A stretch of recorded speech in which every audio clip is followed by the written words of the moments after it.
حضرت زید بن عبداللہ اپنے باغ کو پانی دے رہے تھے تو کسی نے جا کے بتایا کہ حضور کا وصال ہو گیا۔ انہوں نے ایسے ہاتھ اٹھا لیے اور کہا اللہم اذہب بصری حتی لا ارا بعد حبیبی محمد احدا، اے اللہ مجھے اندھا کر دے، میری آنکھوں کی بینائی اچک لے۔ یہ آنکھیں رکھی ہی اس لیے تھیں کہ تیرے محبوب کو دیکھتا تھا، اب حضور چلے گئے ہیں تو میں نے ان چراغوں کا کیا کرنا ہے۔ حضرت حسان بن ثابت نے جو اس وقت اشعار کہے، وہ کہتے ہیں کاش کہ کوئی کالا سانپ مجھے ڈنگ مار جاتا اور میں دوسری سانس نہ لیتا۔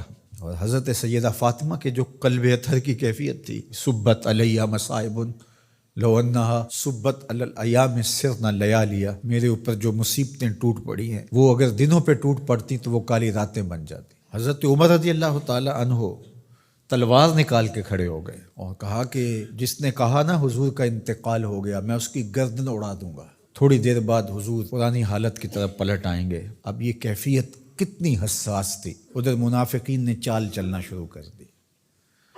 انہوں نے کہا حضور کے دم سے ساری رونقیں تھیں، اب وہ چلے گئے تو اب کس نے نمازیں پڑھنی ہیں، اب کس نے روزے رکھنے ہیں، اب کون جہاد پہ جائے گا؟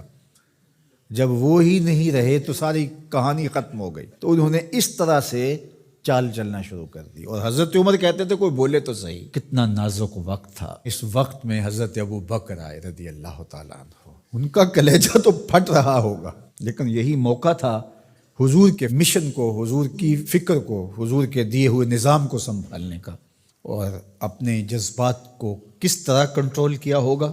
اپنے آپ کو پوری طرح سنبھال کر کے لوگوں میں آئے اور دیکھا کہ لوگ جمع ہیں اور حضرت عمر رضی اللہ تعالیٰ عنہ غصے میں تلوار لہرا رہے ہیں۔ خبردار اگر کسی نے کہا کہ حضور کا انتقال ہو گیا تو آپ ایک اونچی جگہ پہ کھڑے ہوئے، لوگوں کو متوجہ کیا۔ حضرت صدیق اکبر رضی اللہ تعالیٰ عنہ کا اس وقت کا جو خطبہ ہے، اس نے اس وقت اسلام کو سنبھالا جب منافق بڑی باریک چال چل رہے تھے۔ اب حضرت ابو بکر آئے اور کھڑے ہوئے، کہا لوگو مجھے بتاؤ تم اللہ کی عبادت کرتے تھے یا رسول اللہ کی عبادت کرتے تھے؟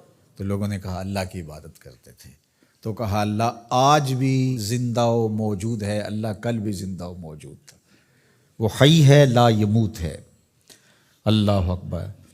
پھر انہوں نے وہ آیت کریمہ پڑھی وما محمد الا رسول قد خلت من قبلہ الرسل، اور صحابہ فرماتے ہیں ہمیں لگا کہ جس طرح یہ نازل اسی وقت کے لیے ہوئی تھی۔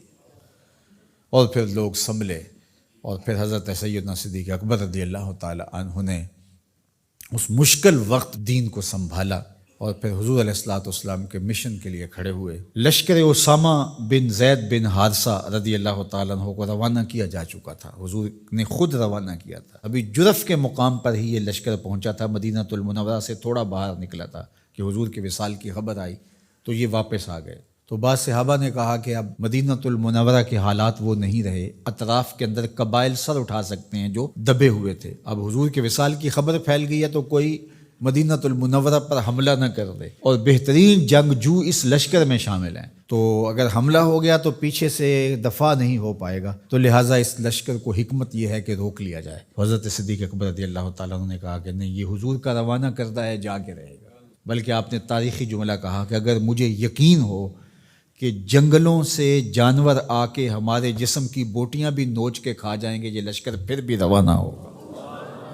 لوگوں نے حضرت عمر سے کہا کہ ضرور لشکر کو روانہ کریں، لیکن حضرت ابو بکر رضی اللہ تعالی عنہ سے اتنا کہیں کہ امیر لشکر کو معزول کر کے کوئی اور قریشی سردار بزرگ اس کا امیر بنا دیا جائے۔ 9 عمر لڑکا ہے، دوسرا غلام زادہ ہے، تو بڑے بڑے قریشی سردار اور جنگجو ان کی قیادت کو قبول کرنے سے انکار نہ کر دیں، تو وہ گئے اور جا کے کہا کہ بڑے بزرگوں کی یہ رائے ہے کہ آپ ضرور لشکر کو روانہ کر دیجئے، لیکن اتنا کیجئے کہ امیر لشکر کو تبدیل کر دیجئے۔